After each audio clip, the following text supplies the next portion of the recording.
വളർച്ച എത്ര വലുതാണ്. 3.5 പതിറ്റാണ്ട് കൊണ്ട് വിജ്ഞാനം, വിനയം, സേവനം എന്ന മുദ്രാവാക്യം ഉയർത്തിപ്പിടിച്ചുകൊണ്ട് ഈ പ്രസ്ഥാനം സമൂഹത്തിൽ ചെയ്തു വെച്ച നന്മകൾ എത്രയാണ് പ്രിയപ്പെട്ടവരെ. എന്തൊക്കെ പ്രവർത്തനങ്ങളാണ് കഴിഞ്ഞ കാലങ്ങളിൽ SKSSF ഈ സമൂഹത്തിന് സമർപ്പിച്ചത്. SKSSFന്റെ കീഴിൽ പ്രവർത്തിക്കുന്ന വിങ്ങുകളെ കുറിച്ച് പഠിച്ചാൽ മാത്രം മതി എത്രത്തോളമാണ് ഇതിന്റെ പ്രവർത്തനങ്ങൾ എന്ന് മനസ്സിലാക്കാൻ. നിങ്ങൾക്കറിയില്ലേ വികായെ കുറിച്ച്? ഇവിടെ പ്രശ്നങ്ങൾ ഉണ്ടാകുമ്പോൾ, ഇവിടെ പ്രയാസങ്ങൾ ഉണ്ടാകുമ്പോൾ, ആർക്കെങ്കിലും ഒരു ബുദ്ധിമുട്ട് വരുമ്പോൾ ഓടിയെത്തുന്നൊരു സംഘത്തെ നിങ്ങൾക്ക് പരിചിതമല്ലേ? വികായയുടെ നീലപ്പടയാളികൾ, വികായയുടെ കോട്ടണിഞ്ഞ പ്രവർത്തകർ, അവരാണ് ഓടിയെത്തുന്നത്. ഇവിടെ പ്രളയമുണ്ടായപ്പോൾ 2 പ്രളയങ്ങൾ ഉണ്ടായില്ലേ? ഒരുപാട് ജീവനും ജീവിതവും തകർന്നു പോയില്ലേ? ആ ഘട്ടങ്ങളിൽ ഇവിടെ ആശ്വാസവുമായി കടന്നു വന്ന സംഘമേതാണ് പ്രിയപ്പെട്ടവരെ? SKSSFന്റെ വികായയാണ്. പരിശുദ്ധമായ ഹജ്ജ് ചെയ്യാൻ വേണ്ടി, പരിശുദ്ധമായ ഹജ്ജ് ചെയ്യാൻ ഇബ്രാഹിം നബിയുടെ അതിഥികളായി, അള്ളാഹുവിന്റെ അതിഥികളായി പരിശുദ്ധമായ മക്കയിലെത്തുന്ന ഹാജിമാരെ സ്വീകരിക്കാൻ, അവർക്ക് തണലൊരുക്കാൻ, അവർക്ക് ആശ്വാസമേകാൻ അവിടെയും വികായയുടെ പ്രവർത്തനങ്ങളുണ്ട്. ഇവിടെ കോവിഡ് കാലം കഴിഞ്ഞു പോയില്ലേ? കോവിഡിന്റെ കാലം കഴിഞ്ഞു പോയില്ലേ പ്രിയപ്പെട്ടവരെ? ഒരുപാട് ജീവിതങ്ങൾ നഷ്ടപ്പെട്ടു പോയില്ലേ? കേട്ടുപോലും പരിചിതമല്ലാത്ത രോഗങ്ങൾ കാരണം നമ്മൾ പ്രയാസപ്പെട്ടില്ലേ? കോവിഡ് കാരണം വല്ലാത്ത വിറങ്ങലിച്ചു പോയൊരു സാഹചര്യം നമുക്കുണ്ടായില്ലേ? പരസ്പരം ചേർന്ന് നിന്നവർ ഒന്നിച്ചിരിക്കണം, ഒന്നിച്ചു ചേർന്ന് നിൽക്കണം, കൈയോട് കൈ ചേർത്ത് പിടിക്കണം എന്ന് പറഞ്ഞിരുന്നൊരു കാലത്ത് നിന്ന് അകന്നു നിൽക്കണം, അകന്നിരിക്കണം, പരസ്പരം ചേർന്നിരിക്കരുത് എന്ന് പറഞ്ഞൊരു കാലം ഈ അടുത്ത കാലത്തല്ലേ നമ്മിൽ നിന്ന് പിരിഞ്ഞു പോയത്. കോവിഡ് കാരണം എത്രയെത്ര ജീവനുകളാണ്. അതിന്റെ അലയൊലികൾ ഇന്നും അവസാനിച്ചിട്ടില്ല. അതിന്റെ ബാക്കി പത്രം ഇന്നും എത്രയോ ജീവനുകൾ കൊഴിഞ്ഞു പോയിക്കൊണ്ടിരിക്കുകയാണ്. കോവിഡ് എന്ന മഹാമാരി ഭീതി വിതച്ചപ്പോൾ, ഒരുപാട് ജീവനും ജീവിതവും തകർന്നു പോയപ്പോൾ അവർക്കും ആശ്വാസമായി, അവർക്കും തണലായി, അവർക്കും കാരുണ്യത്തിന്റെ തലോടലായി വികായയുടെ പ്രവർത്തകർ കടന്നു വന്നിട്ടുണ്ട് പ്രിയപ്പെട്ടവരെ. വികായയുടെ പ്രവർത്തകർ, പരിശുദ്ധ ഇസ്ലാം ഒരു മയ്യത്തിനെ എത്രയും ബഹുമാനത്തോടെ ആദരവോടെ പരിപാലനം ചെയ്യുന്ന മതമേതാണ് പ്രിയപ്പെട്ടവരെ? അത് പരിശുദ്ധ ഇസ്ലാമാണ്.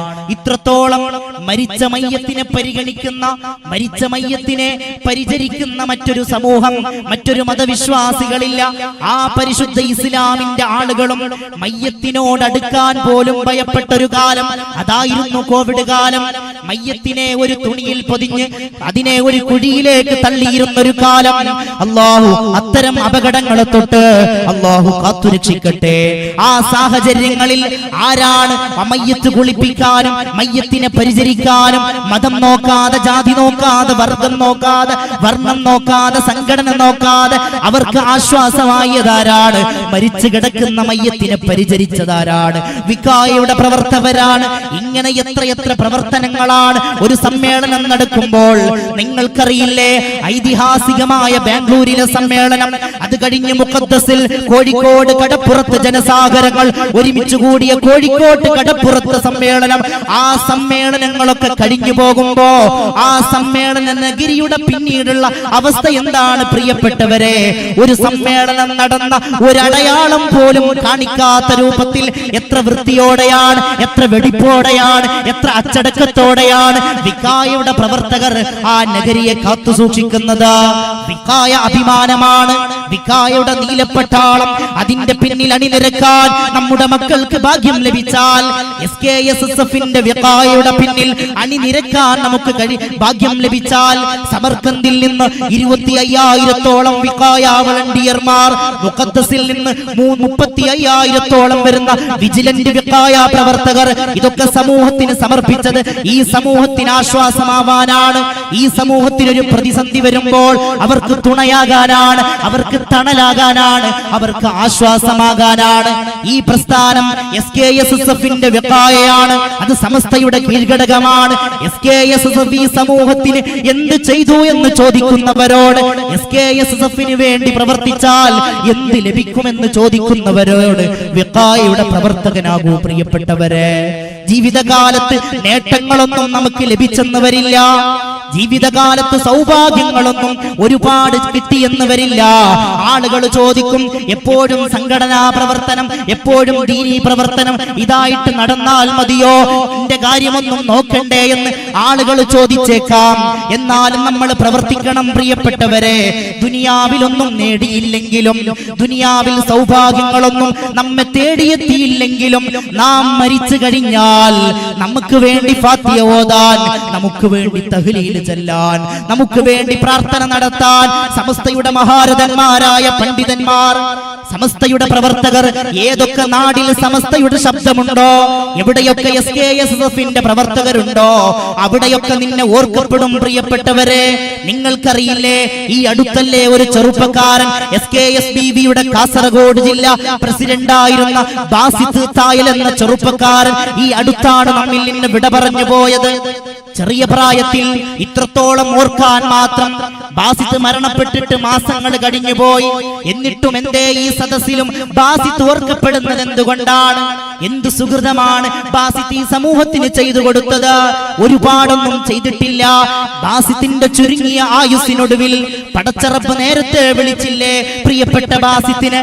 ആ ബാസിത്ത് എന്ന സഹോദരൻ എന്താണ് ഈ സമൂഹത്തിന് ചെയ്തത്? അവന്റെ ചുരുങ്ങിയ കാലത്തെ ജീവിതത്തിനൊടുവിൽ അവൻ കൂടുതലൊന്നും ചെയ്തിട്ടില്ല. അവൻ സമസ്തയുടെ ഹാദിമായി, അവൻ SKSBB-യുടെ പ്രവർത്തകനായി എവിടെ സമസ്തയുടെ പരിപാടി നടക്കുമ്പോഴും അതിനുവേണ്ടി ഓടിയെത്തി, അതിനുവേണ്ടി പ്രവർത്തിച്ചോ, പ്രയത്നിച്ചോ, അങ്ങനെ മരണപ്പെട്ടോ.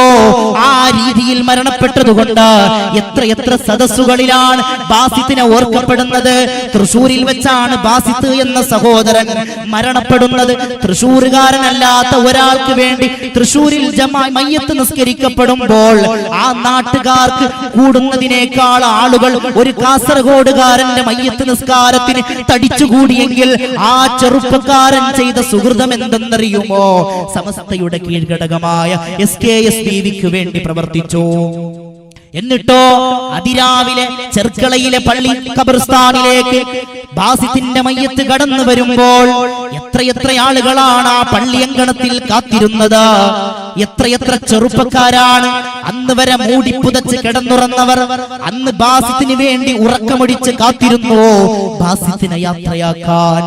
എന്ത് സുഹൃതമാണ് പ്രിയപ്പെട്ടവരെ ആ ചെറുപ്പക്കാരൻ ഈ സമൂഹത്തിന് ചെയ്തതാ.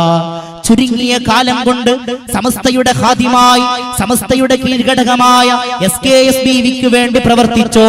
അതിന്റെ പ്രവർത്തനങ്ങളിലൊക്കെ പങ്കാളികളായി ഒരായുസ്സുകൊണ്ട് ഒരുപാട് ചെയ്തു ഒരായുസ്സുകൊണ്ട് നമുക്കൊന്നും ചെയ്തു തീർക്കാത്തത്രയും ബാസിത്തവന്റെ ചുരുങ്ങിയ കാലം കൊണ്ട് ചെയ്തു തീർത്തോ. അതുകൊണ്ട് ഇന്നും ഓർക്കപ്പെടുകയാണ്. അല്ലാഹു തൗഫീഖ് നൽകി അനുഗ്രഹിക്കട്ടെ.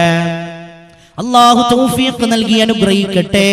ജീവിതത്തിൽ നമുക്കൊന്നും നേടാൻ കഴിഞ്ഞില്ലെങ്കിലും നാം മരിച്ചു കഴിഞ്ഞാൽ നമ്മെ ഓർക്കാനും നമുക്ക് വേണ്ടി പ്രാർത്ഥിക്കാം.